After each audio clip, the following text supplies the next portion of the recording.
I'm Brandon Boner for On Focus, and today we are at the Marshfield Fire Department to talk about the event that took place this weekend. You guys watched the live coverage and saw the event unfold. We're going to meet with some of the crew that was at the fire and learn about their reactions, their thoughts, and communicate with you about what you might want to consider next time there's a fire in Marshfield. On September 2nd, on a warm Sunday afternoon, Marshfield Fire and Rescue Department was called to a fire at Wesley United Methodist Church.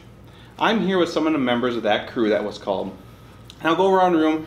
I'd like you to introduce yourself, say your name, what your role is with the fire department, and just tell me what you were doing at the time that call came in. I'm Rodney Bauer. I was acting officer that day. Basically just upstairs, just getting done with checking rigs and going over everything. Tony Fighter, firefighter paramedic. We were actually, before the fire call came in, Paul and I were out on an ambulance call because we were both assigned to the ambulance that day. So we were responding to another medical emergency at the time of the fire call. My name is Paul Takis, firefighter paramedic as well. Was assigned to the first ambulance for the day with Tony Fighter on the emergency at that time. Scott Owen, Fire Chief. I wasn't in the city, I wasn't in the county. I was actually up on a lake in Minocqua and came back on Sunday early in the morning and watched the investigation all day. So I was down there until about 5 o'clock yesterday. My name is Everett Mueller. I was the main engineer for Engine 2, firefighter EMT for the city, and my primary role is just getting water at the fire and making sure things are working. So looking at the size of that fire that day and hearing that two of the firefighters that were called to the scene were outside of the firehouse, how many people did we actually have on shift that day and how many responded? Wait, apparently nobody's going to answer. Yeah, who's going to answer? So they had 8 on duty on Sunday. A couple people were off on vacation and family leave. With 2 going out in the ambulance call, that left 6 for the initial fire response to the church. So when you guys arrived at the scene, I'll go through each of you and start over here. What was your initial thoughts when you first arrived at the scene of the fire? For me, actually I had thoughts before we actually got on scene. I was able to see the smoke on 4th Street. I was basically told my engineer that we had a worker. Well, we were out on the ambulance. We were just walking into the call that we had at one of our local apartments here in town, and we heard the tones come in. So we heard fire, and we're like, "Oh boy!" And first we wanted to maintain our attentiveness for the call that we were on. So that's one of the challenges that I found a way to make sure that I can overcome that. Because being a firefighter, you want to be able to go to the fire, but there's also our duty to be a paramedic to the citizens as well. So we maintain that thought process. All right, we're on an ambulance call right now. We'll worry about this ambulance call, and then we'll go to the fire. But then that call ended up being a no transport call. So then we responded from the scene that we were at. We first arrived on scene and just saw a bunch of smoke and saw the engine company already set up. So I just began thinking in my head, what am I gonna go do? All right, I'm gonna go help out, become our backup team, because that's what our job is as the ambulances. We're gonna be the second in crew, and that's why I immediately started thinking about where I'm gonna go. I was gonna try meeting up with Rod, if he was outside of the building at the time, because he was our acting officer that day. So those are kind of the thoughts that were going through my head at that time. So like Tony said, we were on the other emergency call at one of our apartment buildings. Trying to focus on that emergency at first, but as soon as we figured it was going to be a no transport, my brain kind of switched to fire tactics and trying to think of what would be going on there. Now, did you two arrive at the scene in the ambulance, or did you have to come back and get gear here at the fire station? No, we carry our gear on the ambulance, yep. So we were ready to go. And is that a standard practice that you guys always have it? Yep. So Well, driving to the scene, noticed quite a bit of black smoke coming from all over the building, and my thoughts were that we got work cut out for us if we're going to save this. Chances are we probably weren't, but. And Scott, when did you learn about the fire, and what was your initial thoughts, knowing the staffing that you had here, and just from what you heard, the scale of the fire? Sure. Well, like I said, I was up in Minocqua, and I actually heard about it from my son, who asked if I was at 3rd and Walnut, and I had no idea what he was talking about. I said, no, I'm up at the cabin. He sent a picture, and on holiday weekends up there, cell service is crazy. It's very hard to get a signal on busy weekends. It took about an hour for the picture to download for me to see. But in the meantime, I got on my phone and I texted a couple people. Actually, Brianna had sent a message first, and it was very helpful. And she says, are you there or whatever? And what are you talking about? So right away, as soon as I found out what it was, I was pretty restless. The one weekend I go out of town, we have this big fire. I hemmed and hawed a lot. Do I come back? Do I not come back? I knew that Troy was in command, and I knew that everybody was in good hands, and that Troy would do an excellent job, and he did. But as the chief, you always feel I should be there. I talked with a couple of the other officers here, and they said, Troy's got it. You really don't need to come back. If you want to, you certainly can. Talked with my family, and we made the decision that we were going to leave early Sunday morning. I stayed in touch with Deputy Chief Clements, who was at the station, a couple of the other guys here, and they kept me informed as to what was going on. I was trying to hit Facebook to see all the posts because I knew that Focus had put up some videos. I knew residents had put up videos, but again, the cell service was so slow, nothing loaded. But got into town yesterday morning. We left Minocqua about 7. I was on the fire scene by 10, and I saw pictures prior to getting there, but when you first arrive on scene, it's amazing what happened. In my position as the first engineer, it's my job to basically get the rig ready in the morning, and then when we get a call like this, I have to start thinking about mapping. The minute I heard the dispatch come in, I heard flames showing, so I knew we had a working structure fire.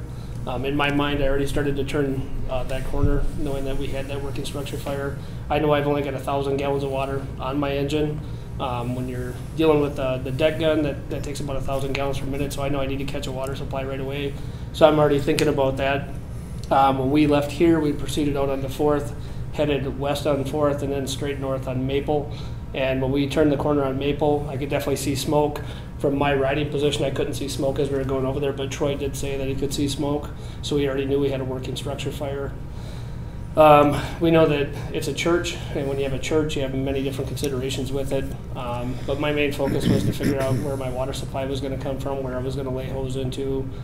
So as we turned up the street, we were proceeding to figure out what we wanted for a location of that engine. The biggest things to think about are collapse zones. What do we need to think about with the engine itself, as far as getting equipment off it, as far as getting hand lines off, and also getting a hydrant. When we pulled up on scene, I could see that we had a hydrant right in that location, and just as we came across, is that 2nd Street or 3rd Street? 3rd Street. Right as we came across 3rd Street, you could see down 3rd Street, and we had flames showing from the D side of the structure. It was blowing out the side, so we knew we had a working structure fire. We decided to stop there and make attack. We hooked the hydrant right away. We got water going to the hand lines. My tail gunner got off and started pulling a hand line immediately and got that laid out. We also pulled a blitz gun from the back with 2.5, and then we hooked the hydrant right away so we had a water supply. That way we knew we could continue to pump and do a sustainable attack on that fire. So for those that maybe have never been a part of a fire department, or those who were there at the scene, At one point, you had 3 apparatuses in the air, or 2 ladder trucks in the air that were putting down a fire. You had hoses, and obviously I don't know the technical side of it, so correct me as I'm wrong. But at one point, there was 4 sources of water. You mentioned that one of those apparatuses putting out 1,000 gallons a minute. I mean, if I'm doing the math, you're putting 2,000-3,000 gallons of water a minute. How does the water supply in Marshfield, how does it maintain that? It depends on the size of the main in the system. Down in that particular area, especially down the Central Avenue, there's a very large main through there. I can't remember the exact size, but I believe it's 18 inch. Is that right, Rod? Somewhere in there. So it's a very large main. And then there's bigger feeder mains that just go down, I believe, Maple, because they just redid that street not too long ago, and they put in larger mains in that area. So for us to be able to supply the water we needed from there, we've got the system there, and a lot of that comes to pre-planning before, and also the water department placing those systems in place for us. So let's talk about pre-planning a little bit. Obviously, you know, a lot of people don't recognize this, but you guys throughout the year are constantly going through buildings. You know, right now we have a number of structures that are being built here in town. The YMCA is under construction. There's a new building going out in the industrial park off of Veterans Parkway. How do you guys get to learn those floor plans, or how important is that to your guys' role to determine if there's a fire at this building or that building, how we're going to attack it? Because you said the word attack, so I mean, I relate that as you went into this initial fire, that you were going to be on the offensive side. And we learned through conversation as you started to battle that you moved to a defensive side. But knowing that you went into an offensive attack first, how important is for you guys to understand the buildings here in our community? Very important. One of the upsides of being in the position that I'm in, I'm not always an officer, but being an officer at times, it allows me to go out and do fire inspections. So I've been in that building at least twice. I mean, I'm not part of their congregation, but going in and doing their fire inspections, I knew where the doors were, so I knew how to get through that back entrance way back into the kitchen, into the upstairs. Is it fair to say that's where the fire originated, was in the kitchen area? Do we know that at this time? It was originated in that southeast corner of the original church. Okay. Yeah. So talking more about some of those preventative measures, and you said you have a chance to survey some of those buildings. Is there somebody on every shift? Because for those that maybe have not aware how the staffing is here at the Marshall Fire and Rescue Department, there's 3 shifts, and those shifts rotate. So it's not like you guys are here every day from 8 to 5. You know, you have a rotating schedule. Is there someone on each shift that is familiar with each of those buildings, or was it just happened to be in this particular case, it was your day and you've been at this facility a number of times? Well, for that day, it was probably I was just fortunate enough that I've been through that building. But we do have roughly 3 to 4 inspectors on each shift that go out. Not all of them. Usually we send out 1 person a day, but we also rotate through the city. We do different zones. So over your career, I mean, I've been here like 25 years. So over your career, you get to get into all of the buildings eventually. So the call came in shortly after 2 o'clock. I think it was 2:05 or 2:07 was the official time. At what point and you mentioned that you have 1,000 gallons of water, so that's a 1-minute supply. From the time the call happened, about how many minutes later did you simply have water on the fire? I would say we were to give you an exact time, I don't know. Everything kind of slows down, but I would say within a minute and a half. I don't even think. I think we were less than. I think we were probably about 30 seconds. From the time you arrived? Yes. Yep, they pulled a hand line and they were already spraying water. I had water go into that hand line within, I would say, 30 seconds. I mean, they already had the line laid out. I pulled the last of the line. That was 1 3/4 inches. We knew that we had a lot of fire at that point. We pulled 1 3/4 inches in the beginning, and once you start looking at the size of the fire, you realize that 1 3/4 inches wasn't going to do what it needed to do. So that's when we started to do the consideration of pulling the 2.5. And that took a little more time, but it wasn't that much longer, and we had water supply. So I think to have the entire engine hooked up, I would say we were well within a minute, and spraying water within 30 seconds. So communication's key in this, right? Absolutely. So how do you guys communicate with yourselves? And then at some point, the communication had to go beyond you. You know, there's other agencies that showed up that day. I saw the Marshall Fire Department was there, as well as some other fire departments. We had the Marshall Police Department was there. Take me through that timeline from the time you arrived to your internal communications to how you started to communicate outside, how that process works. right off the bat, I mean, basically we were visual with the engineer. We didn't do a lot of radio right off the bat. Primarily because we're moving around so much to grab mics and do things, and we're basically at a line of sight for where that he had parked the rig for where we were going to do our attacks. So it was basically just hand signals, a little bit of yelling back and forth, just to get attention once in a while, and that's how it starts.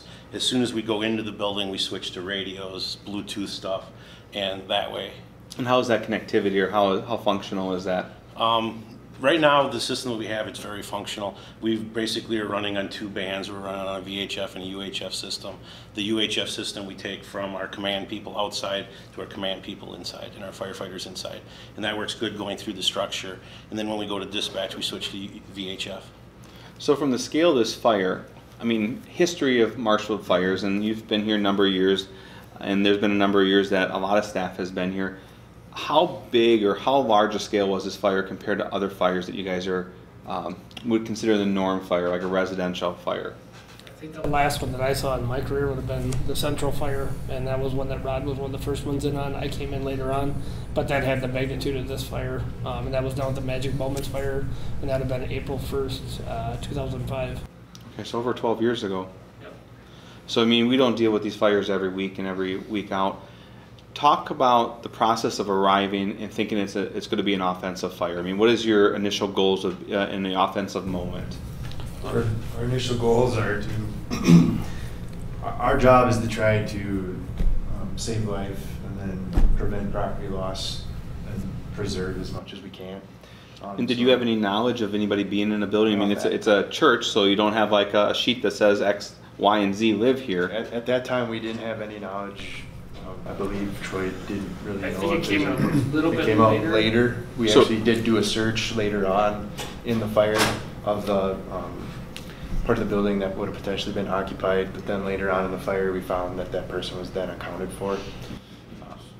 And what is that moment like when you know there's a potential, someone's potentially in this fire, you're pulling up, you're seeing the flames coming on the side of the building.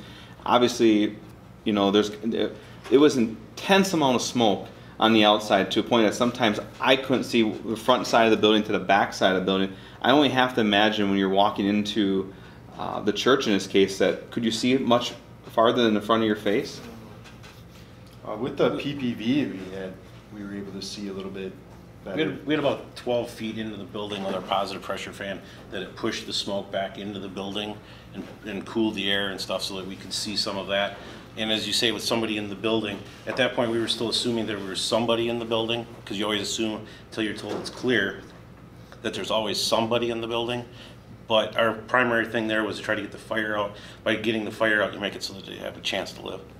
So were you able to search the entire building or just certain sections of it? We were really unable right off the bat to basically go through and search anything. We were able to get to the kitchen door and to the upstairs door. That's about as far as we were able to go with the smoke.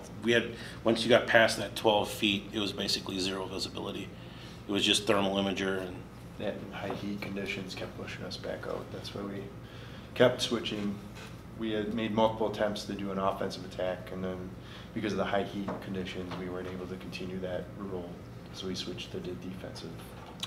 Let's talk about some of the elements of the fire and then what you guys might have been dealing with. You said there was high heat, you have smoke. This is an old building. I mean, it originally was, if I understood from some of the information I read, it was built over 100 some years ago. So I have to imagine that it's built with, you know, it was a steel building, but there was wood and there was other maybe asbestos and other different items.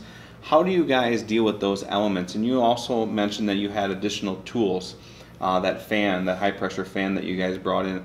I mean, all of these things take staging and take time. How do you, but yet time is working against you because you're trying to get in to save life, but at the same time, you know, are you taking measures to try to attack the fire? Because obviously one thing that, it may be right or may be wrong, but when you have a high amount of heat and you have water, does that not create steam, and doesn't that pose a threat on you guys as well? It does.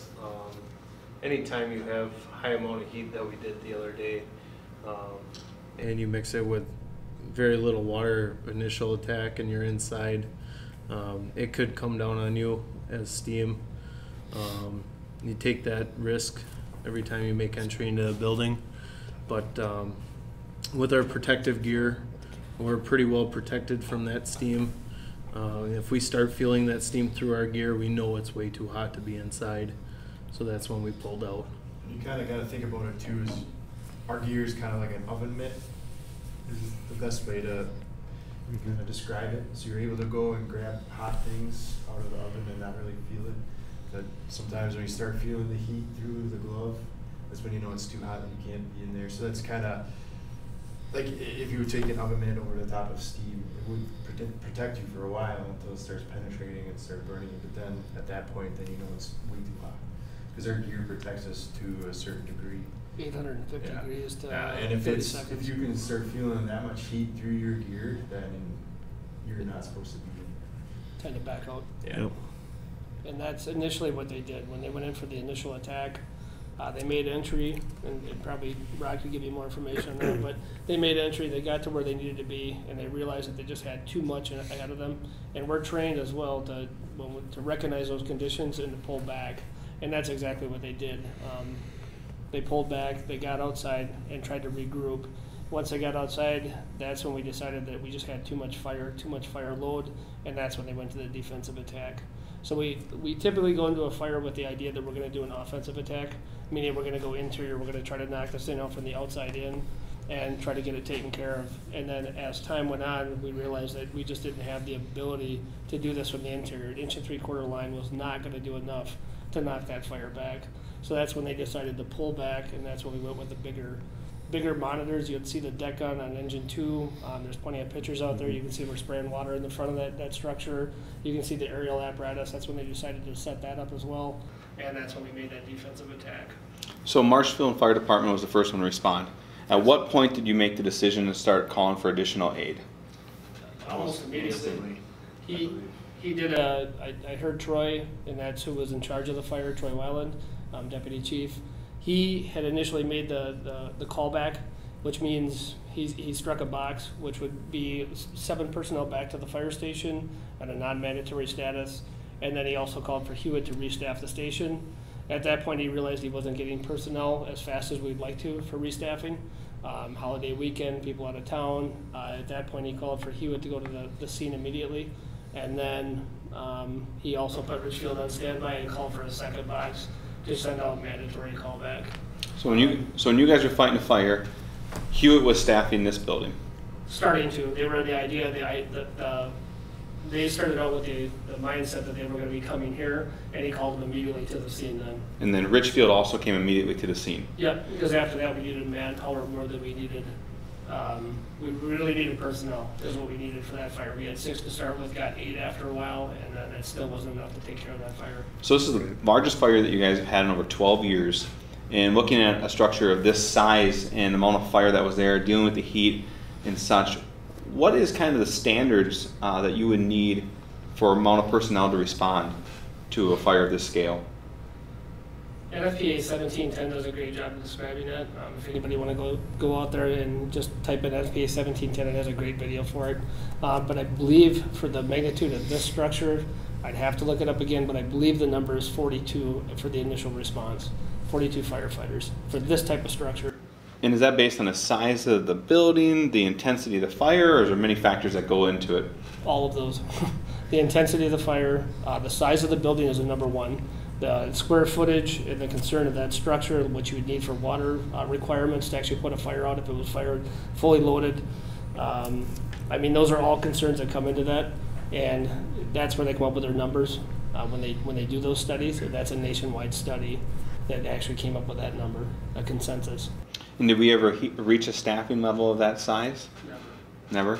What was the number of people that we had on the scene? I think we had 32 total between Marshfield, Hewitt, and Richfield. And what did that leave here at the station? Did you ever get support for the station? They had off-duty personnel here. Jody was here. Deputy Chief Clements came in. He was station commander, and eventually he ended up going down to the scene as well to help Deputy Chief Weiland. But my understanding is, the crews that were here were in-house for additional fire responses. Luckily, there were no ambulance calls within the period of the fire. Spencer ambulance was put on standby right away. Part of our MABUS mutual aid system is to put Spencer on ambulance standby. That way we're not taking people away from the fire. We're not leaving the residents without any ambulance service. We have these mutual aid agreements for very specific. So as this fire started to develop, and we talked about how we looked at going from an offensive state to a defensive state, there was concerns that you probably dealt with throughout the entire fire, from the time you arrived to even when you guys decided to leave in the middle of the night. Let's go through those concerns by timeline. So what were some of the very first concerns when you guys showed up? Well, the first concern is basically, as we had already stated, was is there anybody in the building? Further in, we found out that everybody was accounted for, so that worry goes away. Then our next worry is the collapse zone and stuff, where we're stationed, where we're putting our equipment, where we're putting our people, so that nothing falls on us. So how strategic was the equipment? Because I saw you had the engine right in the front corner at the intersection. You had two ladder apparatuses further down from the building, and then it looked like you had EMS kind of on the outside ring there. How strategic was placing those vehicles when you arrived? Putting it on the corner, engine on the corner, that's kind of a strategy, because the corners are the strongest parts of the building. If they were to collapse, more than likely that it wouldn't fall that way. They'd more collapse in or out away from the corner. So we're already learning, we're already taught that you're supposed to set up on corners. Engine 1 was set up as a strategy for where it was, just for aerial operations if needed. I'm assuming that's the way We put it on the far that day, the way Rod wanted it. We put it on the far side of the road, so it was the furthest away from the building. Yep. So Rodney was the officer of that engine. So I'm assuming that's what he wanted. Yeah, and the ladder trucks themselves, I saw the T1 truck was kind of further down from the fire. When I first saw that, I was kind of concerned by why is it so far away from the fire? And then I realized as you guys began to fight the fire, you were able to use that 101-foot ladder to extend over the fire. Is that a benefit of having a ladder that tall? It is, and one of the things that wasn't mentioned is initial response was 2 engines and an ambulance. Because the ambulance was out of quarters, the initial decision was to leave the truck here, and the call-in firefighters would bring truck 1 down. Gotcha. So there was a delay in getting the truck there, but initially, from what I had talked with Deputy Chief Weiland about, is he wasn't exactly sure if this was Wesley United Methodist or if this was the church up on 2nd and Maple, the little single story. And that was one of his decision things that he made is, I think it's this one, so we're going to leave the truck here and make an attack with the tail gunners in the back of the engine. The first firefighters that came in, I don't know if he sent 2 or 3 down, but they brought the truck and then positioned. But having that 100-foot platform allows you to get back a little bit, especially if you're going defensive. Now if you're going up to make a rescue, like back in 2005 at the fire, Rodney had to set up engine 4. They had set it up, and Rodney went up on the ladder to make a rescue out of a window. Then the truck has to be strategically placed because you don't want to run short. But with this particular fire, we knew that we were not going to put people up on the roof. It just wasn't going to happen. And putting it kind of just past the main entrance and away a little allowed them to go up where they needed to be and remain safe. So talking about people, and everybody saw them. It was a Sunday afternoon on a holiday weekend. Believe it or not, people are still in Marshall on holiday weekends. There was a lot of social media, a lot of people that were going live with their cameras, taking pictures. Yep. And some of those shots, you were here, the camera was here, and the fire was there. You talk about saving people's lives when you want to search the building. How much did those people at the scene, what kind of concerns did they create for you? There was always that concern that people were going to get too close. one thing that we relied on heavily was the police department, and they did a very good job, and like to thank them very much for all their support and the services they gave us. And they're still down there today even. Yes, they're still supporting that scene. But they were able to set up a barrier, and they were able to actually protect that area and keep people back. The auxiliary came in too, and they were able to help us to sustain those limits. And then as time got on, Troy actually touched base with them a couple times and kind of set the perimeter, and a couple times we even backed the perimeter up. They came and asked me, and at that point we had more concern, or had more time to actually look at what our concerns were. But I guess the thing I would always echo to the population out there that wants to come down and see something like that, definitely give us the room that we need, and please stay back behind the apparatus and stay back far enough so you're not going to become part of this incident. Yeah, and obviously, if you have to manage those people, that takes away resources from fighting the fire. Now, we had engines down there, and they got down there as early as 2 o'clock, and you guys were still there some of those engines were still there at 10, 11, and midnight. And part of their job, those engines aren't just sitting there waiting to be driven back to the station. They're actually working, pump engines and whatnot. How do you keep those fueled? How do you keep those running? I mean, they don't run off electric generators. Well, they come off the diesel motor. There's a coupler inside there that actually drives either the drive gear or drives the actual pumping portion of the apparatus. So with that, it's always driven by the engine itself, and that runs off from diesel fuel. And that's one of the considerations that us as engineers, we have to make sure we're monitoring, is to make sure we have enough fuel. And I had looked at my fuel source. I was at about 5/8 of a tank. And at that point, we knew it was Labor Day weekend, and we knew we were going to need fuel a little bit sooner. At some point, we were going to need fuel, but I didn't know how hard it was to actually get fuel. And luckily, we had Jody Clements back here at the station, the deputy chief, and he was able to start calling around, and he found Weiler's. And Weiler's was able to come down with their bigger tanker, and they were able to fuel us on scene. They were able to actually fuel all the apparatus, and they had more than enough line to get to the apparatus we need so we could continue to pump. So moving forward, do you think that'll become part of your system to ops to have some type of relationship with a fueling source in the area? We've always used that. I mean, even when we had the central fire, the one we talked about, April 1st, 2005, we fueled there as well. So, I mean, it's always a consideration out there, and that's something that's definitely always on the operational list, and things that we have to think about as a first engineer.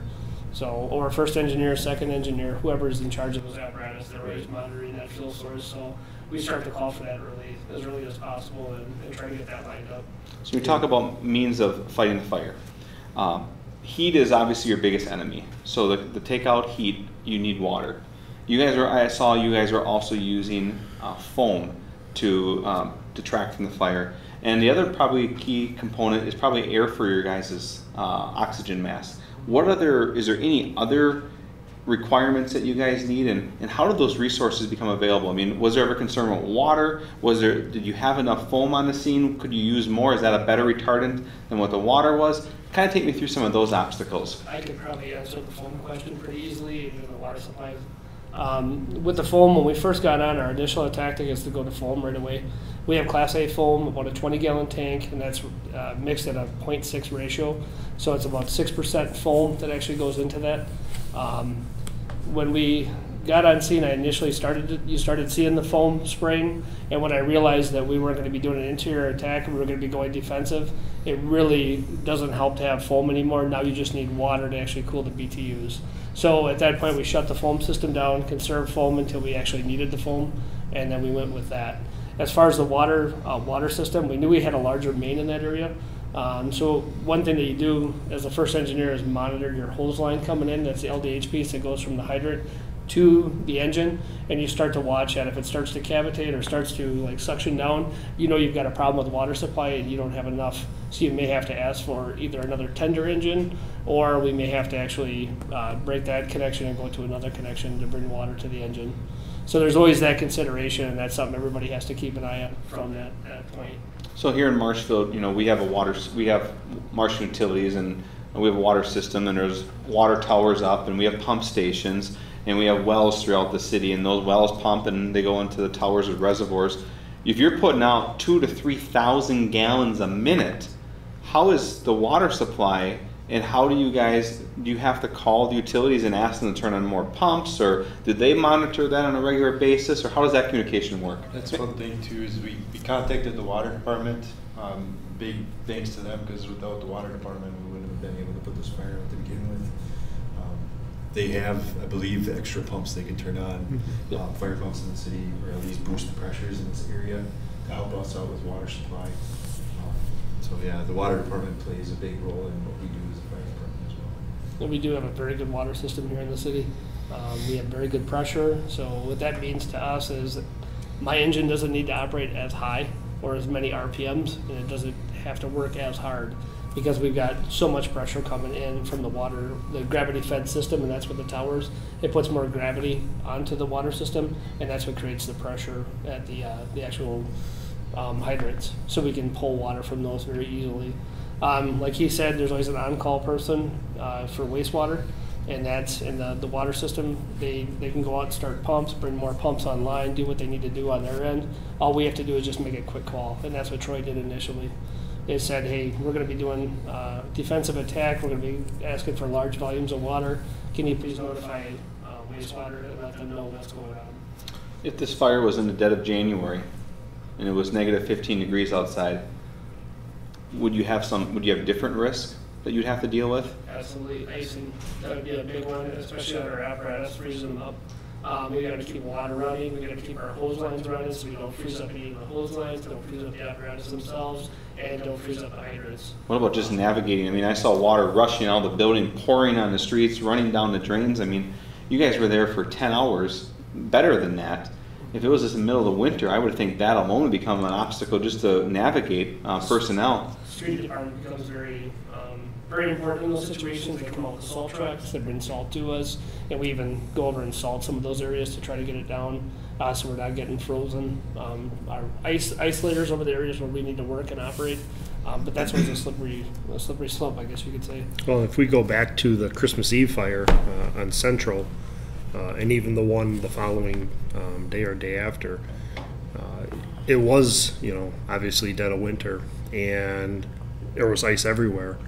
One of the things that we did last year is we purchased a plow and a salter, so we have the ability to take care of our lots and stuff. But we actually brought the salter down and salted our own scene. We prefer it if street comes in and does that.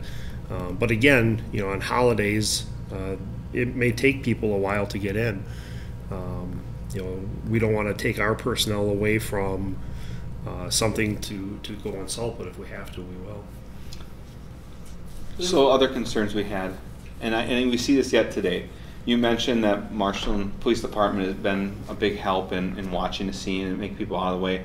On the way here, which is, we're 5 blocks from the scene, we saw there were still individuals from the Marshall PD stationed outside. Mm-hmm. Obviously, there's a concern with the structure and it coming down. When did that become a concern during the fire? I think immediately it started becoming a concern when we started seeing the roof starting to cave in, and then eventually it collapsed.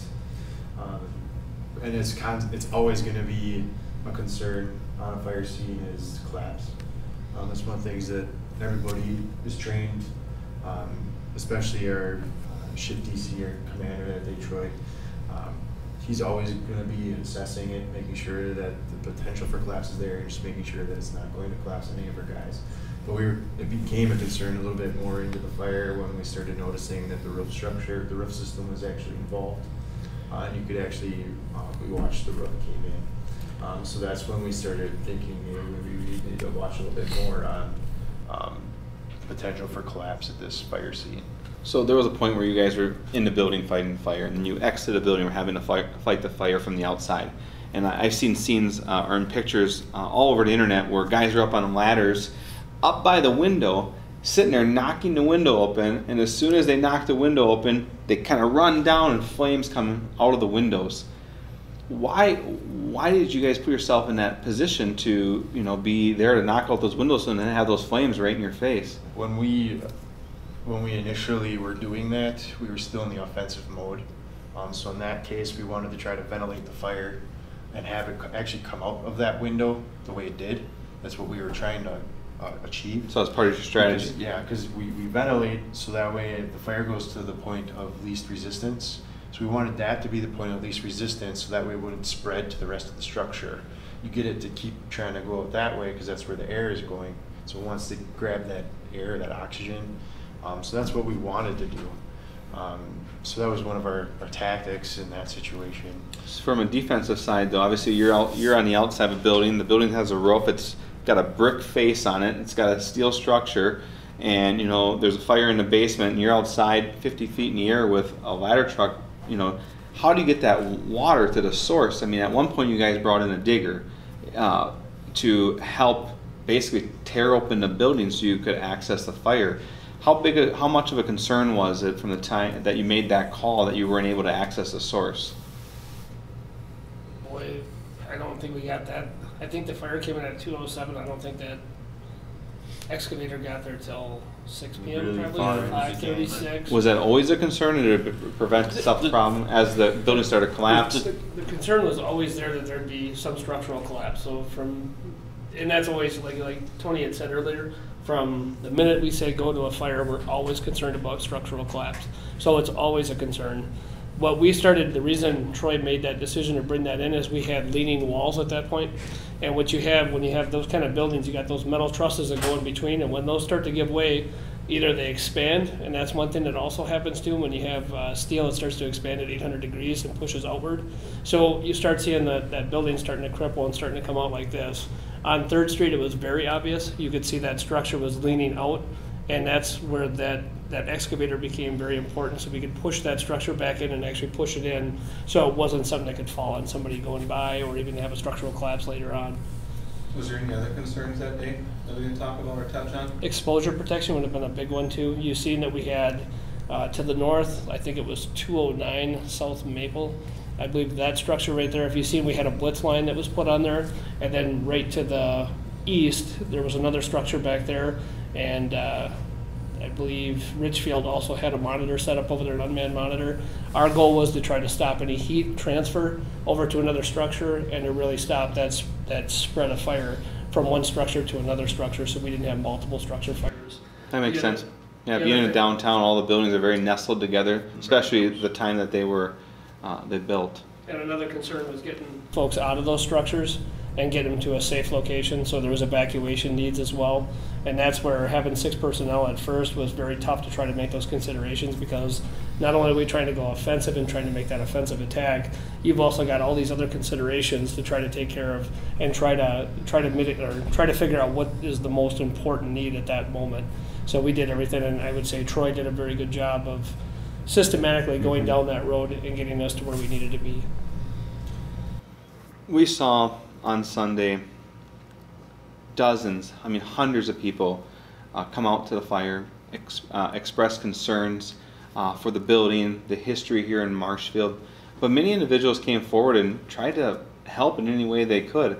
I mean, we had, Scotty's Pizza brought you guys food. What were some of the random acts of kindnesses that you guys experienced? And for those that maybe want to, still, give if their heart feels the need to, what type of things or what type of support do you guys need during a situation like that?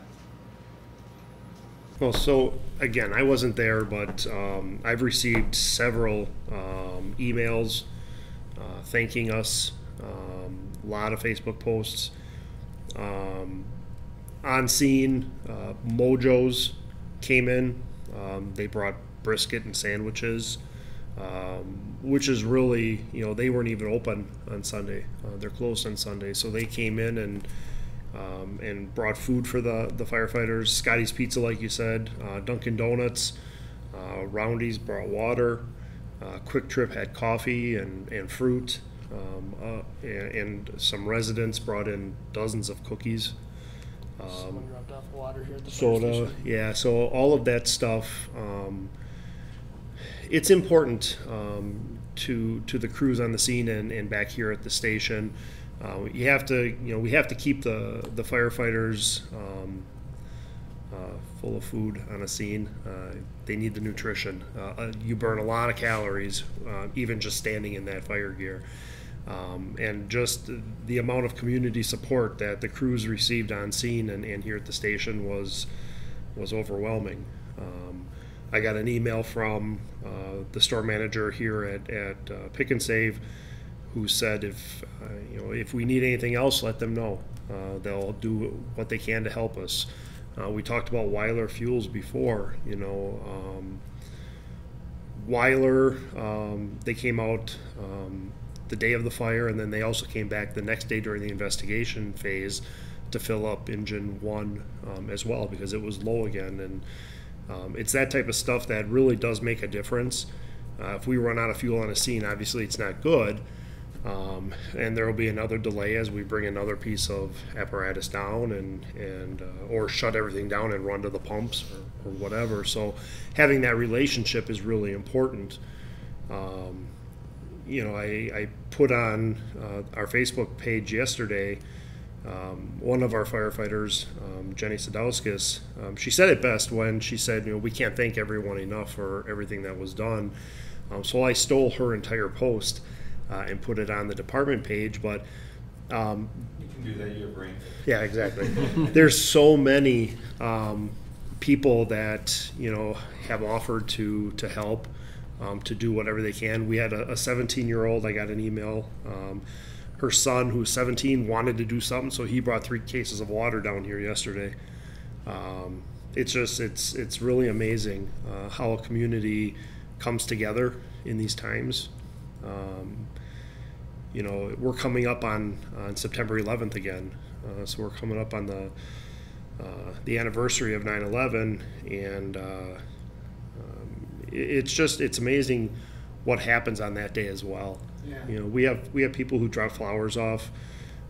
We have people who usually drop off treats or something as a way to say thank you, and it's very heartwarming to the crews here to know that the community supports them in anything that they do.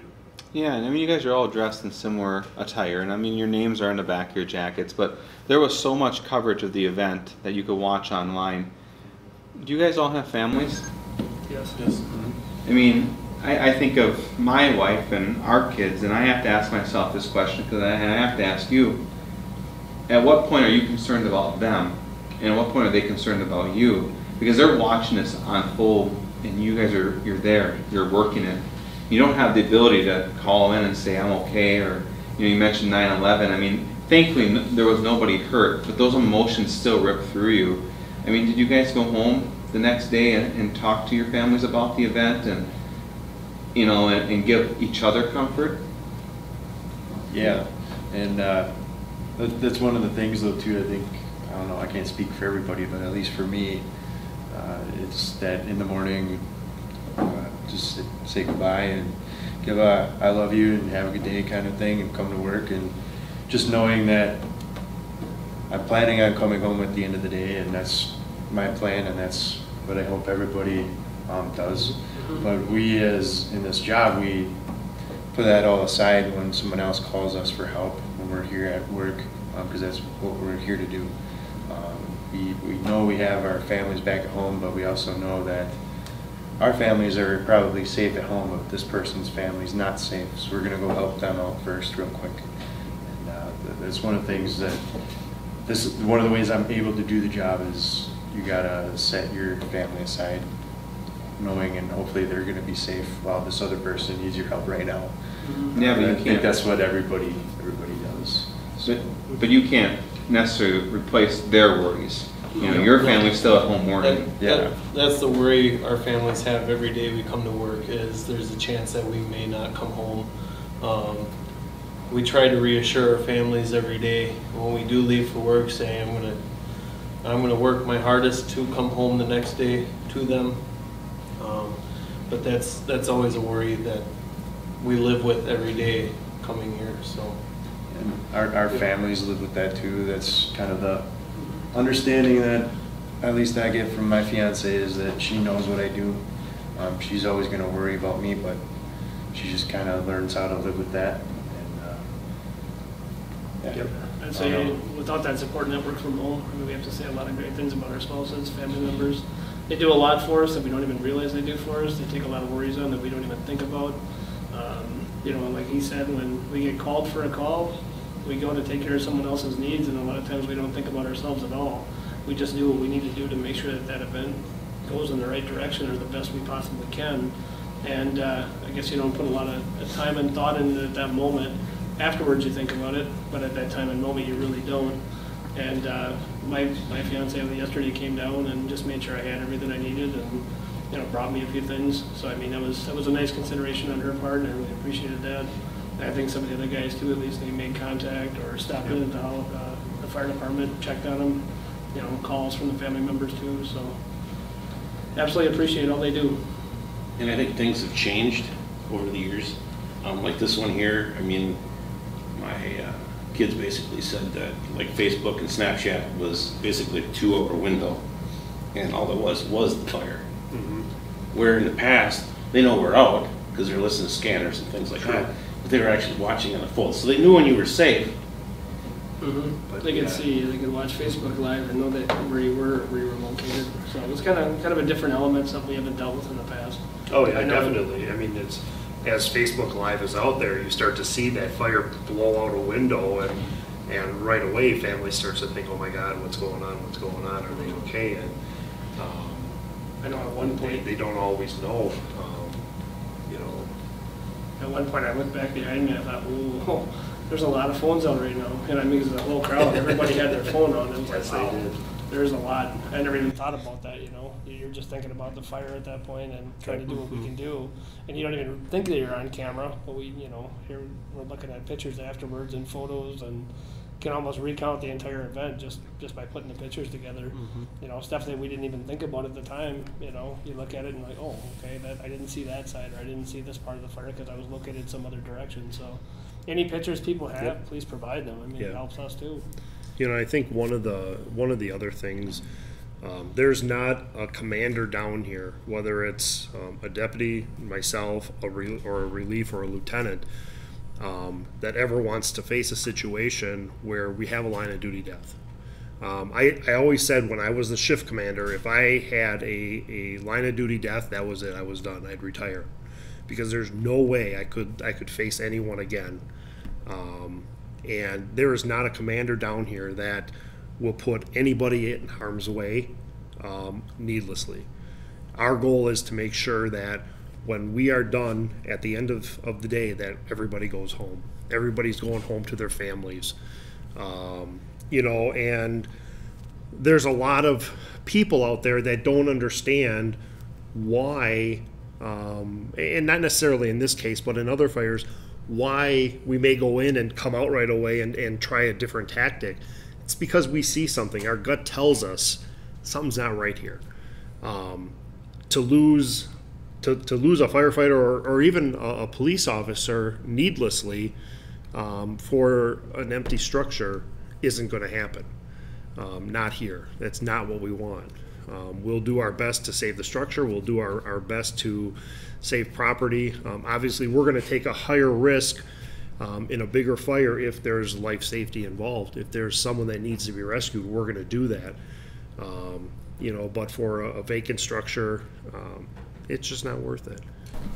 Do you feel that you guys were fortunate that this fire happened at this date, this location, and there was nobody in it? I mean, honestly, the winds, the weather was calm. I mean, there was many things that were working in your favor. Mm-hmm. Right? Right.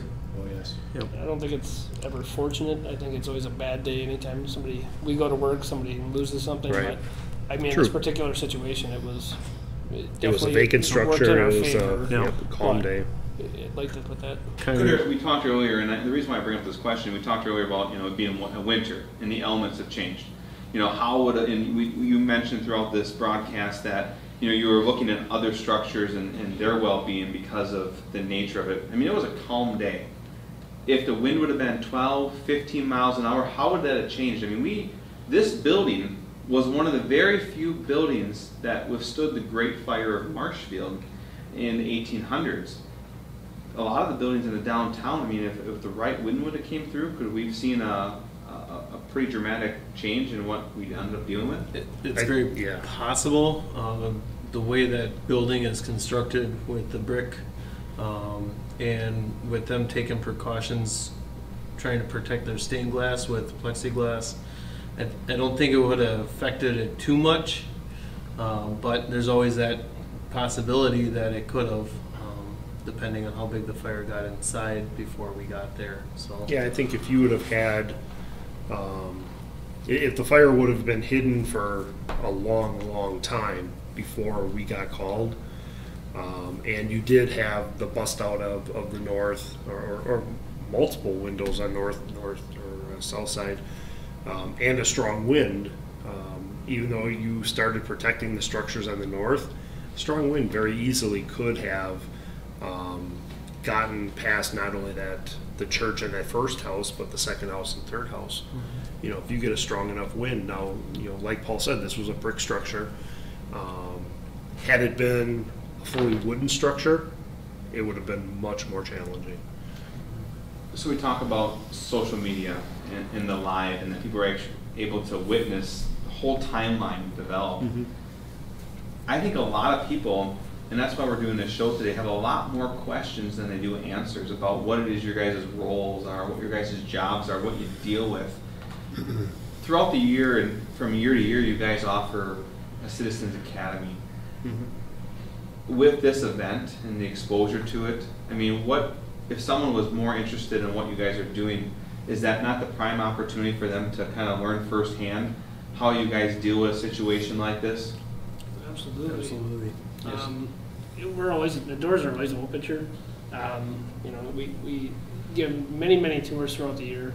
We allow people to come down and ask us questions at any time.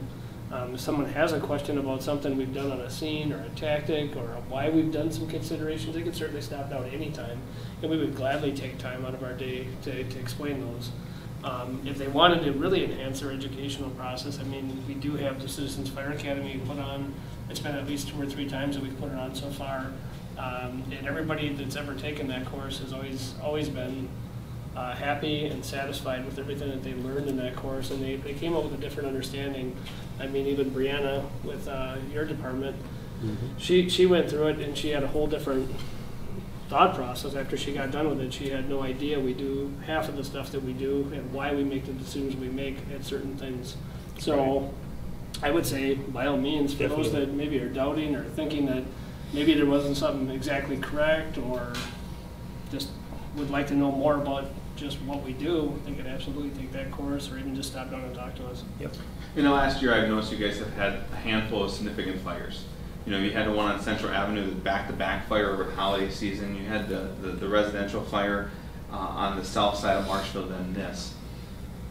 It is budget season here in Marshfield, and you guys put a budget in for a new apparatus. And I have to ask this question. During the event, was city leadership present? I mean, did they come down to see what you guys are dealing with? Have they reached out to you to ask questions? I mean, we've seen so many business leaders and people in the community ask them the questions. I mean, how is the city leadership engaging with this event and possibly exposing some of those needs that you might have? So I know for this particular fire at the church, the mayor was down on Sunday, and then he also stopped down yesterday morning before I was there. Rebecca Spiros was at the fire, and then yesterday I also talked with Alderman Jock Heck and fire, and just, you know, explained everything. Administrator Barg, I think he was out of town. The police chief stopped down yesterday as well to see how things were going and everything, but limited contact, you know, but that's really what they put me in the position for, is to kind of keep them informed. Got a very nice email from the mayor this morning, and you know, it's something that Chris Jockheck had talked about. You know, was any notification sent out to the alderpersons or to city staff? Well, quite frankly, when we have that fire going on, sending out an email saying, hey, we've got this fire going on, is not at the top of our priorities. We just don't have the personnel to do that. You know, but we try and make sure that everyone knows eventually. And my guess is, you know, everybody knows about the church fire because it was a pretty big fire. Yeah. Well, guys, I want to take the opportunity to really kind of dig into the events. I think we covered a lot of topics today. I hope we answered a lot of your questions at home. I mean, this was a significant fire for Marshfield. It was definitely be one that'll go down in history books. Thankfully, there was no life that was lost. Hopefully that this was also an opportunity for the citizens in Marshfield to see what you guys do, learn about what it is that you guys face every day. And I think everyone can say with new appreciation, they thank you guys for the service that you guys give free willingly every day. I know I do, and I can speak on behalf of my staff with Trimedia and On Focus. Before we go today, is there anything that you guys want to close with? Comments to the city, comments to your fellow teammates, to your families. We'll go down the line before we go, but with that being said, I do appreciate your guys' time today. I guess I'd just like to thank all the departments and stuff that came in and helped. It made our job a lot easier. And I'd like to thank pretty much it was kind of a citywide response. It wasn't just the fire department that was involved in this. We had multiple city departments, just like any major incident. We had our streets department coming down on their day off on a holiday weekend to come help us close streets. We had the police department there helping us, the auxiliary, the water department came in on their day off to help us. So multiple city departments were involved in this. So it's not just the fire department that was involved in this incident. So I'd like to also thank all those other departments in our city. I agree also. I think Fighter put it the best way. So everybody who has pitched in to drop off either food, water for this incident, thanks for everything they did. Obviously we had a job to do and we weren't too concerned trying to keep water on scene with us. They took care of that for us. So big thanks to all the businesses who donated. Yeah, can't really add a lot, but Tony said it really well. You know, we had street department there with barricades, water department came down, utility department came down, pulled the electricity. Yesterday we had wastewater. Sam Warp was there. He came down. He got a couple of pumps so we could pump out water out of the basement. A couple of his staff were there for several hours pumping water. All of the community donations, whether they're individuals or businesses, the congregation. There were many people that attend the church that came up and said thank you, thank you, thank you. It wasn't just us, as Tony said. It was a citywide effort, you know, and one of my big thanks goes to my firefighters. They did a great job. Troy commanded. I had no concerns when I heard that, or when I saw that Troy was in charge. Deputy Chief Clements, when he went down to the scene, he helped out as much as he could. You know, DCI coming in to help with the investigation, the state fire marshal. It was very interesting to watch them. I hope I never need to call the state fire marshal again, but it was a good learning experience. Just there's not enough ways to say thank you to everyone that did something. Hewitt and Richfield coming in was huge for us.